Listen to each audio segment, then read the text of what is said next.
As a kid, did you ever have something occur in a video game and no one you told believed you? You stumbled upon something you thought was a discovery, but upon trying to recreate it, you couldn't.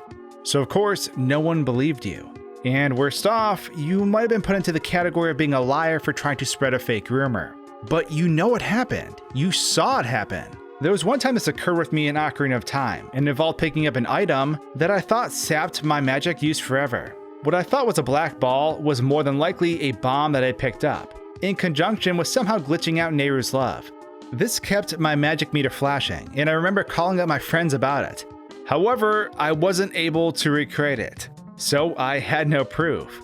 Obviously, this was just child me being naive, but this concept probably happened to tons of people, and I'm sure the thing we'll be talking about today drove tons of people bonkers when it occurred. In fact, when it occurred recently, I felt like I remembered something I had forgotten a long time ago. This is the curious case of Super Mario 64's disappearing penguin. As always, let's set the stage. Cool Mountain had a lot of things that were focused around penguins, from trying to reunite a lost child with their mother, to other random lost kids, and of course, the penguin race within the mountain. And when I say there's a strange case of a disappearing penguin, your first thought might be, well, of course, I dropped the penguin off the cliff and no one but me knew. And, well, you'd be correct, I guess. But despite this awful deed, that's actually not the penguin we're referring to here. The penguin who's in question actually happens to be the slide penguin. So picture this. You land in Cool Mountain and jump right into the building. Upon landing, the big penguin challenges you to a race. They're a world champion sledder, as they state. So the odds are certainly in their favor. So what do? You cheat. You take a shortcut but then get called out for it. So you reload the map and challenge the penguin again. You maintain your course and cross the finish line. And you wait. And wait. But no penguin ever comes. You know they started the race, so what happened? So you reload the map again, attempt the race again, and the penguin finishes it with you. But what happened on your second attempt? One of the big issues with this conundrum is that we often get pretty far ahead of the penguin, so if this occurs, we can't see what happens. Upon trying to make it occur again, it of course doesn't. It's a one and done occurrence in most cases, which makes it extra frustrating. The penguin simply disappears halfway through the race and never finishes it. But if we rewind back up the slide, something strange actually happens with the penguin. Apparently on these rare occurrences, the penguin ends up spazzing out and sliding off the track, plummeting into the black void below. This would explain why you couldn't see the penguin, but it doesn't explain why this peculiar thing can happen. The whole reason I'm making this video is because while filming a dedicated Super Mario 64 challenge, we actually got stuck in penguin limbo. Despite how easy this star normally is, every attempt at trying to get the star made the penguin jump off the side of the stage and into the darkness. And we're not talking about 1 or 2 fluke occurrences, we're talking about 5 or 6 in a row. Now this caused some problems mainly because we needed to complete this star in order to move on to the other stars. I remember something like this could occur in Mario 64, but it was one of those things you forgot about until it actually happens again. Much like how it's impossible to recall a mishearing unless you actually hear the sound again. So of course I took to the web in hopes of finding some documentation of this penguin that just liked jumping off a cliff. And that's when I discovered a video on Uncommentated Panon's channel, the Mario 64 legend himself, where he outlined the behavior of the penguin with the help of Dane Bouchie. His commentary reads as follows, quote, "We had long known that the racing penguin could fall off the slide.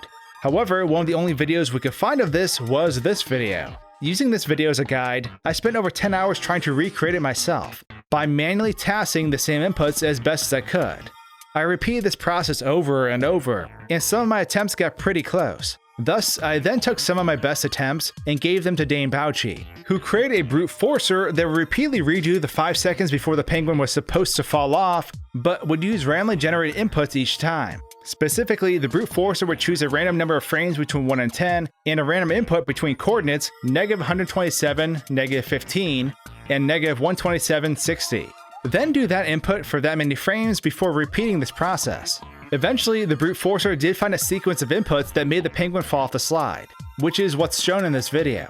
It's still not entirely clear what causes the penguin to fall off the slide, but appears to have something to do with the penguin swerving side to side right after the turn with the shortcut." End quote. What's strange though is that the area where the penguin was falling off repeatedly for me was completely different. On top of that, mine was doing a repeating action. Regardless of what we were doing or where we were, the penguin would fall off every time. So I ran some tests to see exactly why this might be occurring, and why it was completely different than what records were showing online.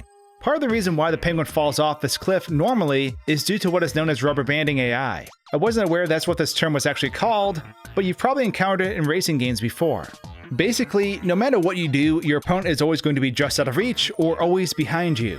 Rubber band AI can be used to prevent a player from getting too far ahead, and when this occurs in Super Mario 64, the penguin speeds up a ton to instantly match Mario's position, or at least catch up with him. Combined with those inputs that were referenced above, causes the penguin to fall off. But in our case, things are different, because the penguin falls off each and every time. It isn't due to any of our actions within the level. At first I thought the issue was that we were doing a specific challenge where Mario was racing the penguin with a cork box, but then I realized repeating this scenario in different versions of the game didn't cause the penguin to fall off. Then I thought maybe it's due to the difference of spawning a cork box in the game or editing a cork box into the level by replacing an object. In this case, we turned the sign at the top of the slide into a box for racing purposes. But again, it wasn't that either, even though the altered version of the game was at fault. It turns out it actually had to do with the state of the file we were using to test out the runs. So basically, when people create customized Super Mario 64 games and hacks, they typically go through a process for expanding the game. This is something that programs do to make importing/changing levels up a bit easier. However, in this process, it ends up patching and writing a lot of pre-written data to the actual game file. Normally, this isn't an issue, as when testing certain expanded games, no problems were found. But I believe there is one setting that might actually be the source of this conundrum. It's called Extend Level Boundaries. This is normally enabled so if someone is building a bigger map than usual, the level won't magically be cut off. But I'm thinking it might have other side effects when loading normal maps. The penguin racing down this track always fell off at the same point every single time. For the most part, their path was unchanged, but when coming around a specific bend, their character basically instantly jumps to the outer edge of the slide, where they plummet to their death. My theory is that the setting might actually be screwing with the path the penguin takes. Coupling this rubber band effect where the penguin actually speeds up when Mario is ahead, with the slight variance caused by the expanded game, causes the penguin to shift position off its path and fall off the track. This is why in hacks like Star Road, even though the penguin's path is still accurately laid out on the new slide, the penguin can still fall off the track while racing. So the mystery of the disappearing penguin, which some of you may have first encountered on console years ago, or perhaps while watching one of your favorite streamers cover a hack, is resolved.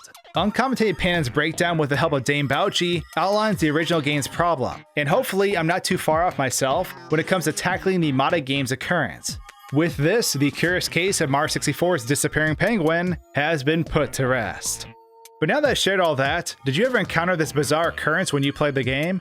Share your story in the comments below, and consider giving this video a like if you enjoyed it, so you'll see my future uploads pop up right away as soon as they're released. And with that, thanks for tuning in for this speedy conundrum. Perhaps you'll enjoy some of these perplexing videos. Thanks for watching, guys and gals, and until my next video, cheers.